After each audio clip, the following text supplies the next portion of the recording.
Magandang gabi po sa iyo, Brother Philip. Ito po ang aking tanong.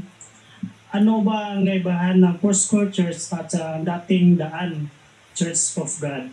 Pangalawa po, bawal po ba ang sugal kasi may sugal noon nung unang panahon sa Biblia? Yan lang po.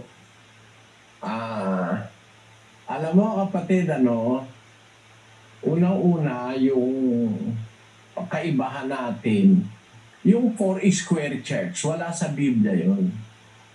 Ang utos sa Biblia, kapatid, tayo ay mag-aaral at maniniwala dun lang sa nakasulat, huwag hihigit doon. 4:6 ng unang Korinto. Ang mga bagay ngang ito, mga kapatid, ay inianyo ko sa halimbawa sa aking sarili at kay Apolos dahil sa inyo, upang sa amin ay mangatuto kayo na huwag magsihigit sa mga bagay na nangasusulat, upang ang sino man sa inyo ay huwag magpalalo ang isa laban sa iba. Sa amin, sabi ng mga apostol, matuto kayo, huwag hihigit sa mga bagay na nasusulat. So, kailangan ang matutunan natin nakasulat. Saan ang galing yun? De-invento ng tao yan. Tayo yan ng tao, no? Sino ba nagtayo ng Foursquare Church? Kilala mo ba ang founder ng iglesyang inaniban mo? Di ba ang nagtayo niyan ay si Aimee Semple McPherson? Kilala mo ba nagtayo ng Foursquare Church? Baka hindi mo alam ang nagtayo niyang babae. No? Sa Biblia, bawal ng Diyos na ang babae ang mamumuno sa iglesia. Bawal ng Diyos yan. 1 Timoteo 2:11. Ang babae mag-aral na tumahimik na may buong pagkapasakop. Ngunit hindi ko ipinahihintulot na ang babae ay magturo ni magkaroon ng pamumuno sa lalaki, kundi tumahimik. Sapagkat si Adam ay siyang unang nilalang, saka si Eva. At si Adam ay hindi nadaya, kundi ang babae nang madaya ay nahulog sa pagsalansan. Basahin natin yan sa Cebuano, sa 11. Patuna ang babae sa kahilom uban sa bugos nga pagpasakop. Kay dili ako mutugot sa babae sa pagtudlo, bisan sa paggahom sa lalaki, kundili sa pagpakahilom. Kay si Adam mao ang unang nga gihimo unya si Eva. Ug si Adam wala hinlimbong kundili ang babae sa hinlimbungan siya nahulog sa paglapas. Kaya sa iglesyang totoo, bawal na ang magiging puno babae, kapatid.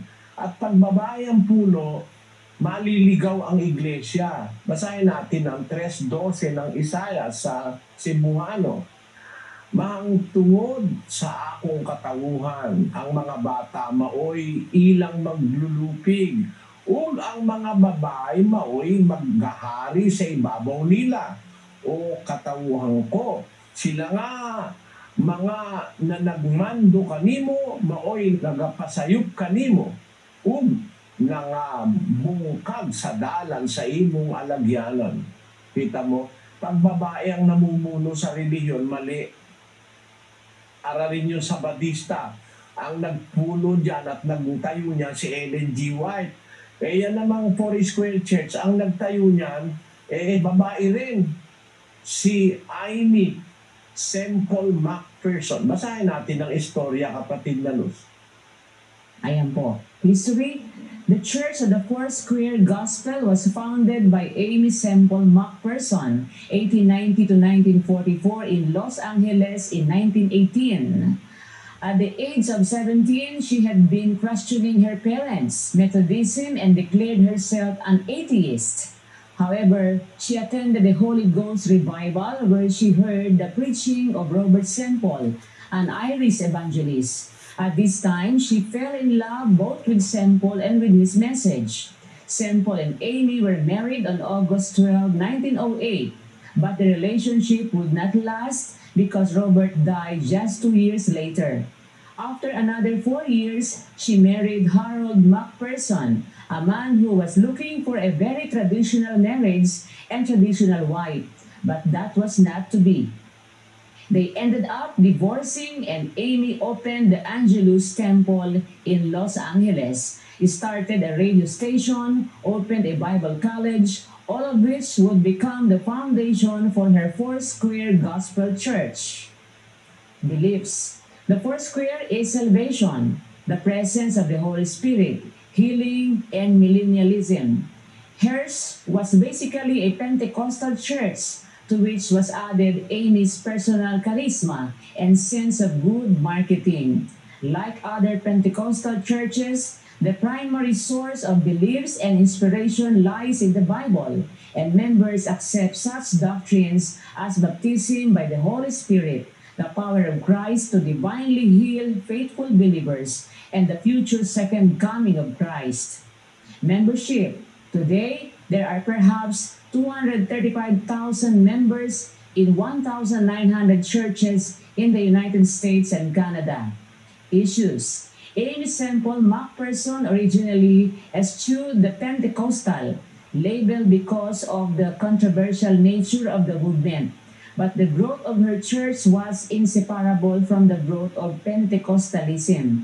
Thus, their faiths were fundamentally linked. Amo, kaya masasabi ko sa iyo, kapatid, yung iglesyang Foursquare sa istorya, sa Biblia, ay pinapatunayan yan ay mali. Wala sa Biblia yung Foursquare. Ang aral nyo mali-mali rin dahil ang aral nyo parang Pentecostal din. Ganon. Ngayon, ikukumpara mo yan sa iglesyang nasa Biblia ay napakalayo. Unang-una sa pangalan, mali.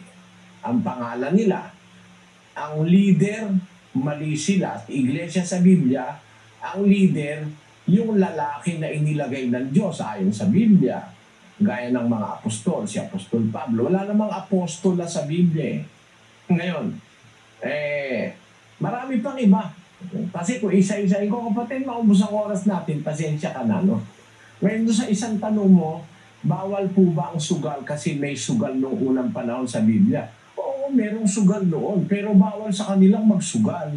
May sugal yung mga tao hindi naniniwala sa Diyos. Pero yung anak ng Diyos, pinapalayo ng Diyos sa sugal. Basahin natin ang Kawikaan, kapatid na Daniel, 1:10. Anak ko, kung ikaw ay hikayatin ng mga makasalanan, huwag mong tulutan.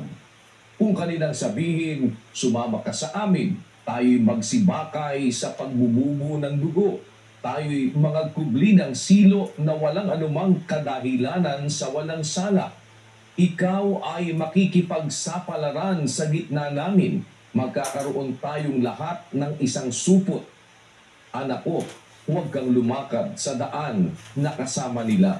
Pigilin mo ang iyong paa sa kanilang landas. Kung hihikayatin kanila na magkaroon tayo ng isang supot, magsasapalaran tayo, sugal yun sapalaran, gaya ng supot, pagsasama-samahin yung pera, tapos susugal sila. Anak ko, sabi ng Diyos, huwag kang lumakad sa daan na kasama nila, pigilin mo ang iyong paa sa kanilang landas. Kaya bawal talaga yung sugal, kapatid. Maraming salamat po. Salamat.